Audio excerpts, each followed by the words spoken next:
Notre prochain et dernier invité est l'un des chefs les plus reconnus et les plus sollicités. Il est également très engagé sur la question de l'égalité des chances et il nous fait l'honneur d'être avec nous aujourd'hui. J'ai nommé Thierry Marx. Merci de lui faire un tonnerre d'applaudissements.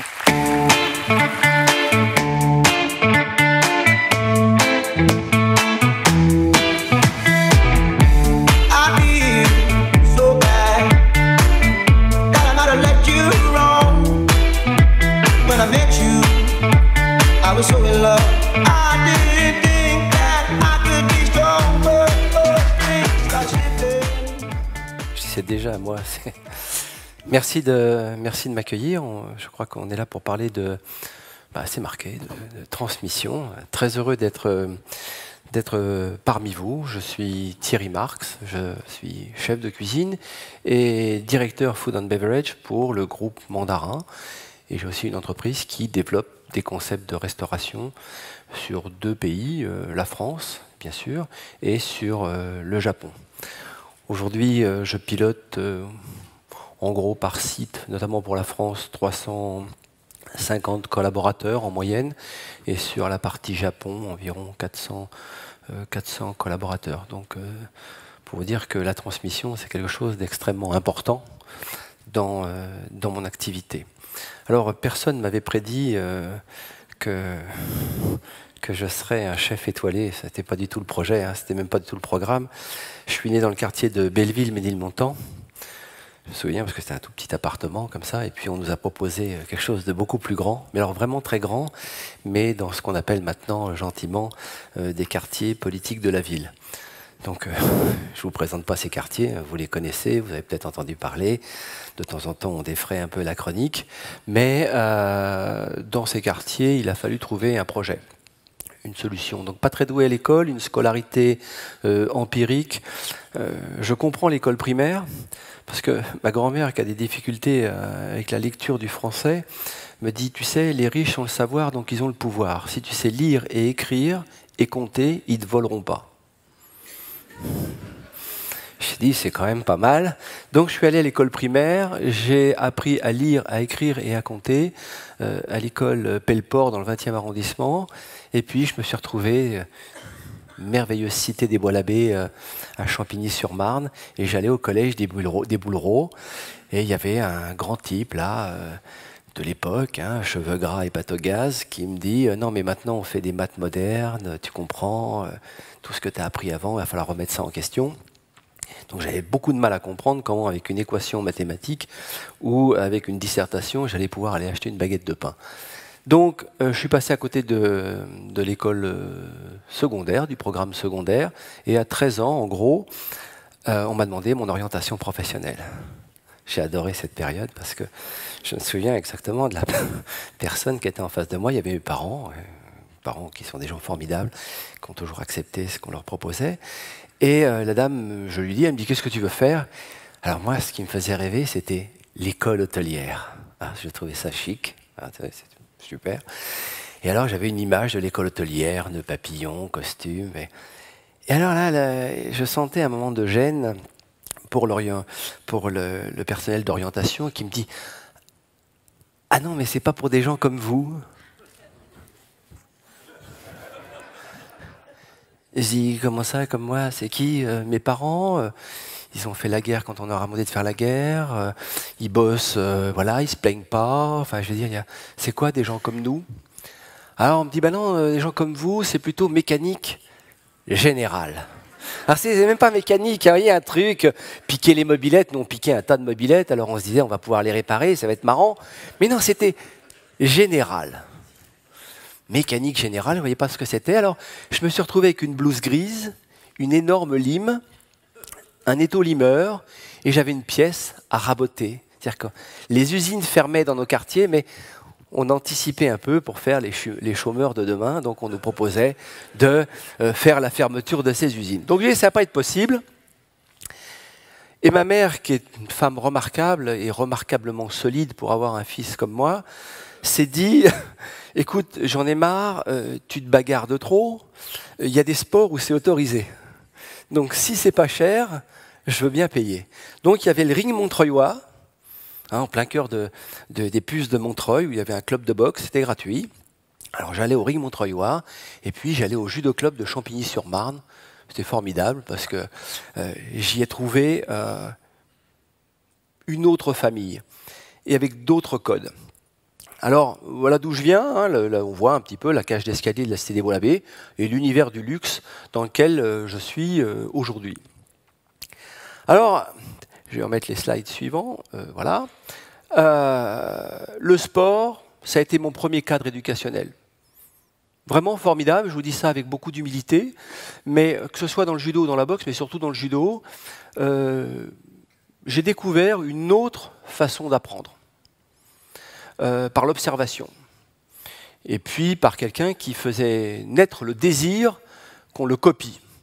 Et puis avec toute l'image fantasmée du judo, du Japon, tout ça. Donc je vais intégrer toutes les valeurs du judo, toutes les valeurs même du code d'honneur du judo. Ce prof qui s'appelait Gilles Cataneo, qui venait quand même nous chercher dans la cage d'escalier pour qu'on puisse aller à l'entraînement, pour qu'on puisse aller à nos compétitions. C'était formidable. Alors, je vais comprendre le judo, je vais plutôt bien évoluer dans l'univers du judo, je vais pas réussir le sport-études parce que pas de niveau scolaire, donc il a fallu choisir une formation professionnelle. Mais ce que m'avait donné le sport, c'était cette capacité à sortir de la cage d'escalier et surtout à sortir de la cité. Et ça pour moi c'était formidable. Donc je vais rencontrer une autre grande famille formidable qui s'appelle les Compagnons des Devoirs. Et en gros, les Compagnons des Devoirs, c'est apprendre son métier, faire pour apprendre, en faisant son tour de France. Et je me souviens ce qu'on appelle chez nous un premier en ville, un prévôt, me dit si tu sais ce que tu vaux, si tu sais ce que tu veux, tu montres ce que tu vaux. Et à mon avis, il n'y aura pas de souci. Et j'ai fait mon tour de France, j'ai été reçu aspirant, puis ensuite compagnon, et je vivais dans la ville de Nantes et dans la ville de Tours comme compagnon pâtissier. Mais 18 ans en 1978, vous faites votre service militaire. Un truc sympa qui existait de l'époque. Hein. Pour certains d'entre vous, ça ne vous parle pas, mais en tout cas, pour moi, ça me parlait. Et à l'époque, alors je vais vous parler de quelque chose que pour certains, vous ne connaissez plus, on gagnait en tant que soldat 250 francs par mois. Pour vous dire que le crédit de la mobilette que j'avais et le peu de loyer que je payais, 250 francs par mois, ça ne pouvait pas le faire. Donc, avec quelques copains du quartier, on va se présenter à ce qu'on appelait le CDAT à l'époque, on appelle maintenant le CIRFA, le Centre d'information des armées. Et puis, je tombe sur un officier, qu'est-ce que tu veux faire? Je veux m'engager. Bon, très bien, qu'est-ce que tu fais dans la vie, pâtissier? Ouais, bon, c'est pas passionnant. Ah, mais je fais du judo. Ah, judo, très bien. Est-ce que tu es intéressé par les troupes de marine? Moi, je pensais marine, voyage, bateau. Pas du tout. C'était pas ça. Le gars me dit, il y a les troupes de marine, tu vois, ça va te plaire, toi qui es sportif. Et un mois après, j'étais dans une PMP, ce qu'on appelle une préparation militaire parachutiste, et j'ai fait 4 premiers sauts. Ensuite, j'ai intégré le 3e régiment parachutiste d'infanterie de marine. Et puis finalement, j'ai accepté de signer un mandat. Je suis très heureux dans cette 3e famille. Donc, qu'est-ce que j'en retire? C'est un joli... Voilà, c'est un premier socle de vie. En fait, ce que je retiens, c'est la loyauté, le sens de la parole donnée. Et puis, dans le judo, c'était, je dirais, la règle des 3 M, comme chez les compagnons d'ailleurs, mimétisme, mémoire, maîtrise, pour essayer d'apprendre un peu plus rapidement les choses. Aujourd'hui, je suis chef et chef d'entreprise. Il faut que je transmette un certain nombre de valeurs, d'abord le savoir-faire, professionnel, et puis ensuite le savoir-être dans l'entreprise, et puis il faut que je sois une entreprise performante. Hop, on va passer au slide suivant, si ça fonctionne, pardon, je n'appuie pas sur le bon bouton. Voilà, en gros, c'est ce que je gère aujourd'hui sur le site France et sur le site Japon. 316 personnes en moyenne, 45 nationalités différentes, 3 ans d'ancienneté, vous voyez, ça tourne très très vite chez nous. Les promotions, bien sûr, et surtout, vous voyez, c'est 6686 heures, c'est important pour moi, c'est la formation professionnelle et on y reviendra. Et puis évidemment, là-dedans, il y a des progressions internes que je gère par le prisme de cette idée de la transmission. Alors, nous y voilà. Ça, c'est mon petit organigramme à moi. Tout le monde le connaît dans mes entreprises. Comme vous avez remarqué que je n'étais pas un garçon très intelligent, il a fallu que je me mette des outils pratiques. Donc, je vous ai dit, je suis dans un fonctionnement extrêmement simple de la transmission managériale, de la transmission professionnelle, mais vraiment dans un outil extrêmement simple, et on va le détailler un petit peu. Ce que je dis à l'ensemble de mes collaborateurs, comme ça on est tout de suite raccord dès le départ, c'est « je suis dur avec les faits, bienveillant avec les gens ». La loyauté au-dessus de tout. Ça pour moi c'est l'essentiel, parce que sinon je n'arrive pas à évoluer. Les faits sont les faits, et les faits ne sont pas négociables. Je veux dire que ça parlerait à des experts comptables, ça. Les faits, les chiffres, c'est dur, c'est froid, mais il faut quand même traiter le sujet. Donc ça veut dire que ma façon de fonctionner est simple, et c'est une transmission managériale du quotidien. Le team, l'équipe, la force de l'équipe, la task force, qui va vous permettre de vivre dans un monde, comme on dit, qui est VUCA, volatile, incertain, complexe et ambigu. Il vous faut une capacité de vous mouvoir extrêmement rapide. Donc, il faut vraiment sentir que cette force, cette task force est disponible pour pouvoir agir. Première chose, et ça c'est tous les jours, cérémonialiser. Ça, dans toutes les entreprises de mon environnement, on cérémonialise beaucoup. Bonaparte disait on est indépendant pour vivre, unis pour gagner. Donc dans l'entreprise, j'aime bien que tout le monde se reconnecte et pour savoir pourquoi on est là. Donc tous les matins, dans tous les services, il y a 7 minutes. En gros, c'est le temps moyen, ça peut être 8, ça peut être 4, mais on se reconnecte, on prend un café, on se prépare à la journée et ensuite les feedbacks de la veille pour pouvoir avancer. Mais la cérémonialiser pour nous, c'est très important. La posture. La posture, j'y tiens beaucoup parce que il y a une compétition, il y a une véritable compétition dans mon métier, donc il me faut des personnes qui soient engagées, qui aient ce sens de l'engagement et de la force de l'engagement. Donc la posture est essentielle. Pour avoir une bonne posture, j'ai 2 questions au recrutement. Vous voyez, je ne suis pas un type chiant au niveau des ressources humaines. Je laisse par ma grande lâcheté les ressources humaines gérer l'évaluation. J'adore parce que ça s'appelle carrière de la vie. Curriculum vitae. Les gars ont 25 ans. On a des trucs comme ça. Alors moi, ça ne m'intéresse pas trop. J'ai 2 questions, comme je viens de l'évoquer. Je dis toujours, pourquoi vous voulez travailler dans mon entreprise? Pourquoi vous voulez travailler avec moi? Alors là, je peux avoir une réponse, et 80% des cas, j'ai une réponse assez Wikipédia.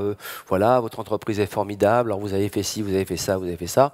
Pas vraiment d'intérêt. Deuxième question, qui est pour moi essentielle. Vous voyez où dans 2 ans? Alors ça, dans le « vous voyez où dans 2 ans », ça me permet de mesurer l'ambition du collaborateur. Alors c'est drôle parce qu'en France, beaucoup de gens sont gênés pour parler de leur ambition. Moi, ça m'intéresse parce que quelqu'un qui dit bah, « écoutez, moi, dans 2 ans, je vais être directeur FMB ». En gros, c'est ma place. Mais ce n'est pas inintéressant parce que je vais pouvoir construire avec lui son projet personnel et lui m'aide et continue à m'aider à construire mon projet professionnel, d'atteindre mes objectifs. Donc ce qui me permet de créer ce lien de confiance qui est totalement invisible dans l'entreprise par le prisme de ce lien-là, de mesurer l'ambition de chacun, la mienne et la sienne, et d'aider à construire. Donc pour moi, c'est vous voyez dans 2 ans, c'est extrêmement important pour maintenir ce niveau de confiance. Ensuite, le leadership. Alors ça, on travaille beaucoup là-dessus avec mes équipes et notamment avec mes managers les plus anciens. Je leur dis attention, le leadership, c'est pas un grade. C'est pas du tout un grade, c'est pas quelque chose qui va être épinglé comme ça. C'est pas le titre que vous avez sur votre carte de visite. Le leadership, il y en a qu'un. L'exemple est la seule preuve de l'autorité.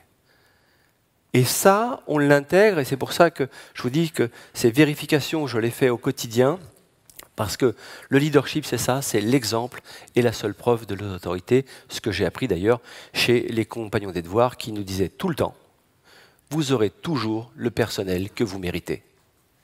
Donc il faut garder ça à l'esprit, cette notion de l'exemplarité. Autre chose dont j'ai fait une philosophie dans l'entreprise qui peut agacer par moments, il n'y a pas d'erreur dans l'entreprise. Ça n'existe pas. On m'a dit, tu verras, on n'y arrivera pas, c'est une connerie, arrête avec ce genre de propos, il y a quand même des gens qui font des conneries, qui ne font pas bien leur boulot. Moi j'ai dit, je ne veux plus de rapport. Dans mon métier, on appelle ça un rapport de glitch. Je ne veux plus de rapport de cliché. D'abord, ça m'emmerdait le matin d'engueuler un type, en gros, qui était pour rien, mais qui rapportait pour tout le monde toutes les erreurs de la semaine ou toutes les erreurs de la nuit. Ça n'avait aucun intérêt. On a fait des rapports d'opportunité. D'abord, la pression comme ça est moindre. Et le jeune collaborateur qui arrive effectivement avec un rapport d'opportunité, il vous amène quoi? Il vous amène l'analyse causale de l'opportunité, de ce que nous on appelait occidentaux des erreurs. Il nous amène l'analyse causale de l'opportunité, comment cette opportunité a été résolue et qu'est-ce qu'on a mis en place pour que ça ne se reproduise pas et qu'on puisse améliorer l'expérience client. Voilà ce qui m'intéresse. Donc, pas de pression excessive sur les collaborateurs, leur redonner de l'oxygène pour qu'ils osent des choses dans le partage des responsabilités. Et puis, quand il y a une erreur, eh bien, on l'analyse et on en fait quelque chose qui va nous servir pour améliorer l'expérience client. Et ça, on y tient vraiment beaucoup parce que je trouvais que quand je suis revenu en France, au moins 30% de la compétence de mes collaborateurs n'était pas exploitée, je pèse mes mots, mais parce qu'il y avait ce fameux principe de précaution. Alors, les Français, on est les champions du monde du principe de précaution. Et moi, dans mon métier, quand il faut réagir très très vite, c'est pas possible. Donc il faut donner un peu plus de pouvoir et de liberté à nos collaborateurs et arrêter avec la stratégie du bouc émissaire. C'est pas moi, c'est l'autre, c'est pas lui qui l'a fait, on perd un temps fou. Je ne veux pas de coupables, je veux des solutions. Voilà un petit peu le modèle de leadership. Ensuite, évidemment, cette transmission, j'en ai besoin H24 sur l'ensemble de mes sites, dont du feedback. Je veux en permanence avoir et les chiffres sur lesquels je peux interagir et en même temps les rapports d'opportunités qui vont avec. Ça, c'est quotidien, que ce soit pour le Japon, que ce soit pour la France. J'ai un feedback permanent, ce qui me permet, quand j'ai à répondre à mes actionnaires, de pouvoir leur dire et leur expliquer pourquoi on a choisi telle ou telle stratégie, parce que j'ai le bon feedback et j'ai le bon reporting, bien évidemment, des managers qui sont en place sur site. Ensuite, les rituels. Alors, j'ai parlé de cérémonialiser les choses. Pour moi, c'est quelque chose auquel je tiens, cette fameuse tasse de thé du matin ou tasse de café, peu importe. Mais le rituel, c'est de connaître le job de l'autre. Ça, j'y tiens énormément parce que bien souvent, les services fonctionnent en silo, les finances avec les finances, les ressources humaines avec les ressources humaines, et puis les opérationnels avec les opérationnels. Pour moi, ça ne fonctionne pas. On a cassé trop de passerelles là-dedans, donc il faut que tout le monde se connaisse et il faut connaître le job de l'autre. Donc ça veut dire que si vous travaillez un jour dans mes entreprises, je vous souhaite, hein, parce qu'on est en plein recrutement en ce moment. Donc, commis de cuisine, tout ça, ça vous intéresse, on prend. Non, je plaisante. Mais c'est important de connaître le job de l'autre. Donc ça veut dire que si vous êtes aux finances, vous pouvez faire un stage en pâtisserie.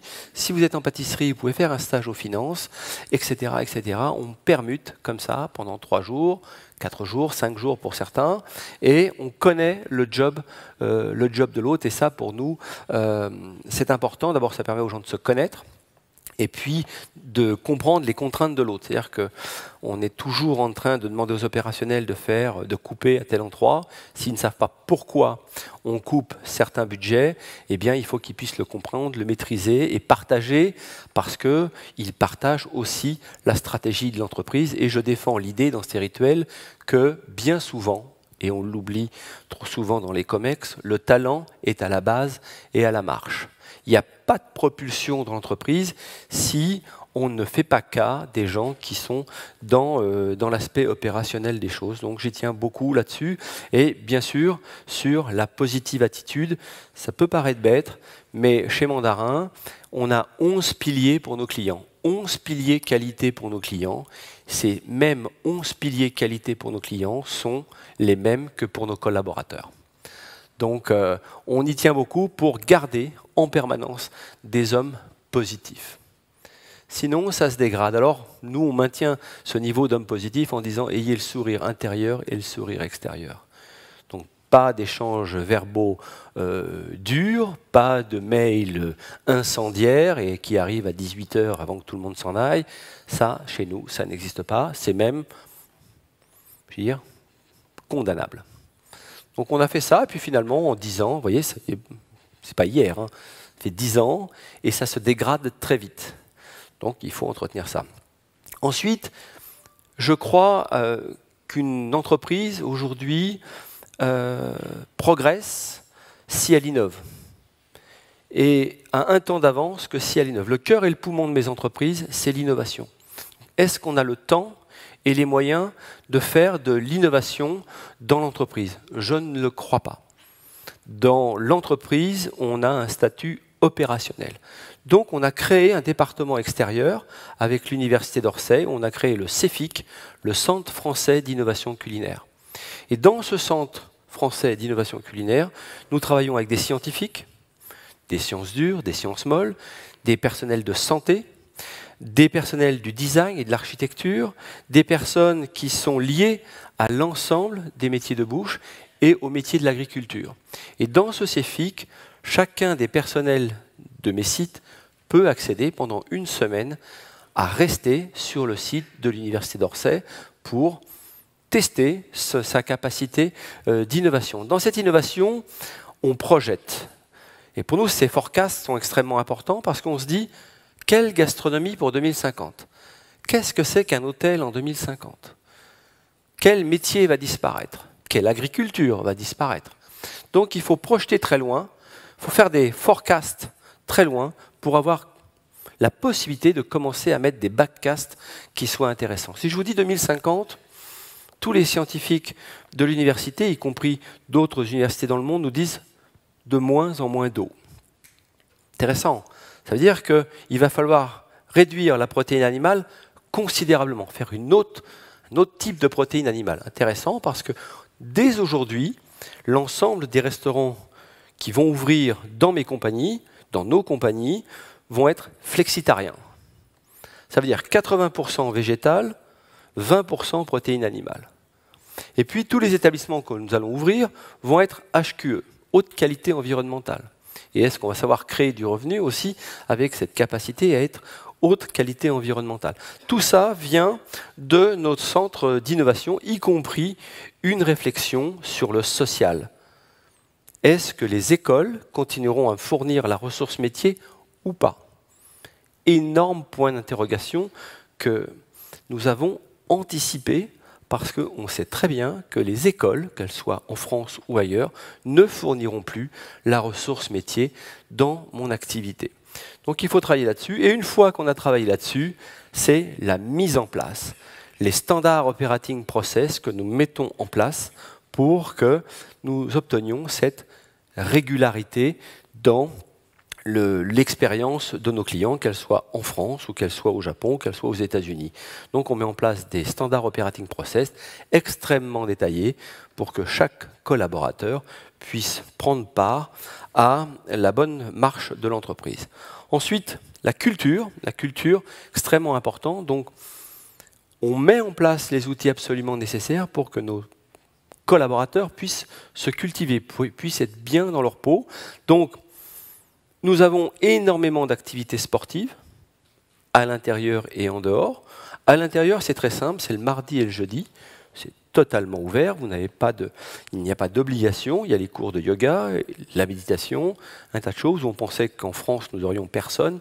Aujourd'hui, 80% des cours sont pleins à 80%, pardon, c'est là où je veux en venir, parce que les gens ont besoin de sortir un petit peu de l'anxiété des fois liée au stress de l'entreprise et de leur vie, même par moment. Donc activité sportive, créer du lien social et commencer à rencontrer les collaborateurs autrement. Donc tout ça, cette culture de l'entreprise nous permet d'aider le collaborateur à progresser dans, je dirais, la hiérarchie de l'entreprise. Alors comment ça se passe? En France, le groupe dans lequel je suis, notamment pour le groupe Mandarin, me dit, écoute, il est interdit d'embaucher des personnes qui ne parlent pas l'anglais.